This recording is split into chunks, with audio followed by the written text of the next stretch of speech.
جی وعلیکم السلام ورحمۃ اللہ وبرکاتہ۔ بھائی کا سوال جو مانگتے ہیں قیامت کے دن ان کے چہرے پر گوشت نہیں ہوگا۔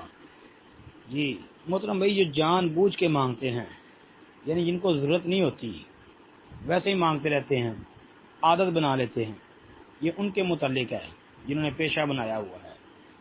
عبداللہ بن عمر رضی اللہ تعالیٰ عنہ سے مروی روایت ہے کہ نبی علیہ السلام نے فرمایا، ما زال الرجل یسأل الناس حتی یأتی یوم القیامت لیس فی وجہہ مضغۃ اللحم۔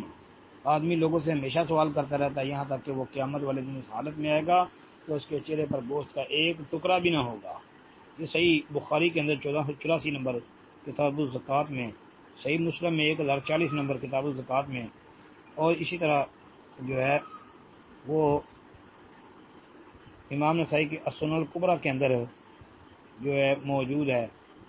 سنن نسائی میں بھی یہ 2584 نمبر پر، اور شعب الایمان امام بہقی، شرح سنہ بغوی، مصنف ابن ابی شیبہ اور کئی کتابوں میں آتی ہے۔ ایسے ہی جابر بن عبداللہ والی ایک روایت جس کو شیخ البانی نے صحیح لی گئی ہی قرار دیا، صحیح ترغیب کے اندر کتاب الصدقات میں وہ آتی ہے، اور صحیح لی گئی ہی صحیح ترغیب کے اندر کہا ہے۔ اس میں ہے کہ نبی علیہ السلام نے فرمایا، جس نے سوال کیا اور وہ سوال سے غنی تھا تو اسے قیامت کے روز اس حال میں اٹھایا جائے گا کہ اس کے چہرے میں خراشیں ہوں گی۔